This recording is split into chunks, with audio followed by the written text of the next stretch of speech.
آج ایک آدمی آیا اپنی بوڑھی والدہ کو لے کے, وہ والدہ بیچاری بیمار تھی, بوڑھی تھی. مجھے کہنے لگا میری والدہ ہیں بیچاری پریشان ہیں, اب ان کو وہم ہو گیا ان پہ کوئی جادو تو نہیں ہو گیا ہے. میں نے اس کی والدہ کو دیکھا, بہت تکلیف میں تھی بیچاری, گھٹنوں کی تکلیف اور بڑھاپے کی تکلیف. تو میں نے اس نوجوان کو دیکھا, میں نے کہا یار آپ ان کی خدمت کر رہے ہو؟ کہہ رہے میں اکیلا ہی ہوں خدمت کرنے والا. میرے لیے نا اپنے جذبات پہ قابو رکھنا مشکل ہو گیا. تو میں نے اس کے کندھے پہ ہاتھ رکھا. ظاہر انسان تنگ آ جاتا ہے نا, ایک بوڑھی ماں کی 24 گھنٹے کی, اور میری اس کی ماں کی حالت کو دیکھ کے مجھے اندازہ ہو گیا کہ اس کی خدمت آسان نہیں ہے, اس کی سننا بڑی مشکل ہے. ظاہر بوڑھا ہے بیچارہ, بوڑھا تو بولتا رہے گا, اور اس کو چاہیے کوئی سنے. اتنا دیر سننا پھر اس کو برداشت کرنا. تو میں نے اس کے کندھے پہ ہاتھ رکھا, میں نے کہا میرے بھائی ایک سیکنڈ جو آپ برداشت کر رہے ہو نا, ایک سیکنڈ خدا کی قسم حج اور عمرے سے بہتر ہے. اس کو ہلکا نہ سمجھنا, اس کو بوجھ نہ سمجھنا. اللہ بہت نوازے گا تمہیں اس خدمت پہ.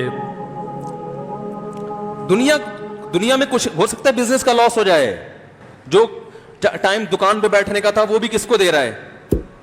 میں نے کہا اللہ کی نظر میں یہ خدمت ہلکی, دنیا میں اس پہ کخ بھی نہیں ملے گا. تبھی انگریز اس سے پہلے ہی اولڈ ہوم میں جمع کرا دیتا ہے, کیونکہ ماں نے جو قربانی دی ہے نا تمہارے لیے وہ اس سے بڑھ کر ہے.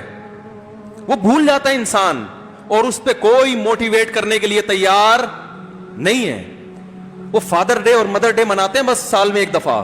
قرآن کو پتا ہے کہ انسان اپنے محسنین کو سب سے پہلے بھولے گا, کیونکہ ان سے جتنا فائدہ اٹھانا تھا اٹھا لیا.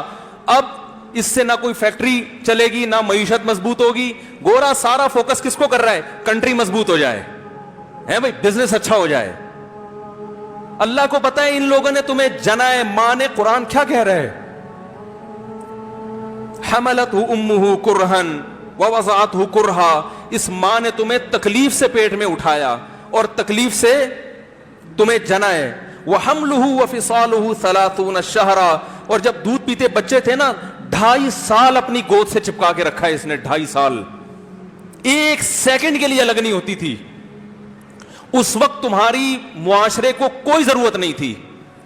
بچے کا کوئی کردار ہوتا ہے؟ کسی کام کا نہیں ہے.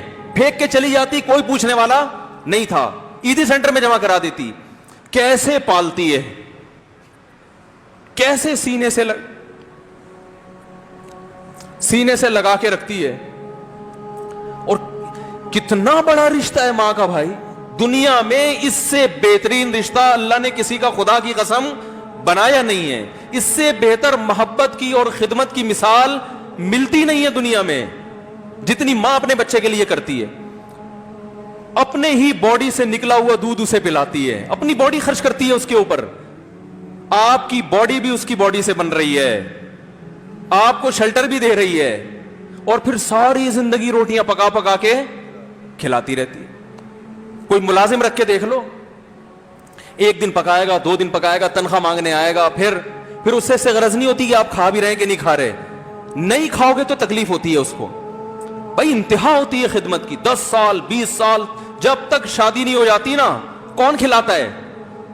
ہر وقت فکر, ناشتہ کیا نہیں کیا, کھانا کھایا نہیں کھایا, یہ کھا لے وہ کھا لے, یہ نہیں اچھا لگتا وہ پکا دیتی ہوں. او بھائی کسی کو کرائے پر لے کر آؤ, کسی کو تنخواہ پہ رکھو, خدا کی قسم عذاب میں آ جائے گا, تنگ آ جائے گا تھوڑے دنوں میں وہ. اور کمال در کمال یہ کہ انتہائی ایسی خدمت کرنے کے بعد اس خدمت کا معاوضہ بولو بھائی نہیں مانگتی. تو جب وہ بوڑھی ہوتی ہے تو انسان وہ سارا پروسیس بولو بھائی بھول جاتا ہے. اب اس کو یہ بوجھ لگتا ہے, کھانس رہی ہے, گھٹنوں میں تکلیف ہے. اللہ چونکہ یاد رکھتا ہے اس لیے اس نے قرآن میں بار بار ماں باپ کو بیان کیا ہے, بہت زیادہ بہت زیادہ. وَوَصَّيْنَا الْإِنسَانَ, فرمایا آرڈر نہیں دے رہا, حکم نہیں دے رہا, وصیت کر رہا ہوں. جیسے کوئی مرتے ہوئے دنیا سے جاتا ہے نا, ایسے وصیت کر رہا ہوں, حکم نہیں, وصیت حکم سے بڑھ کر چیز ہے کہ ان کو نہیں بھولنا ہے, تم نے ان کو نہیں بھولنا ہے. تو یہ کون سے اچھے لوگ ہیں بھائی, جو خدا کو بھی نہیں یاد رکھا انہوں نے اور اپنے پیرنٹس کو بھی نہیں. تو کسٹمر کو سے اچھے اخلاق سے بات کر کے یہ کون سے اخلاق ہو گئے. تو میرے ویسے جذبات, میں نے نا اس کی ماں کو دیکھ کے اس جوان آدمی کے میں نے کندھے پہ ہاتھ رکھا, لیکن چونکہ مجھ سے بولا ہی نہیں گیا, ٹھیک ہے نا, مجھ سے تو کیفیت ایسی ہو گئی کہ بس ایک دو باتیں میں نے اسی کی, میں نے کہا بھائی اس خدمت کو ہلکا, اس کو ہلکا نہ, ابھی نہیں بولا جا رہا تو آپ سوچیں جب یہ منظر تھا تو کہاں بولا جا رہا ہوگا.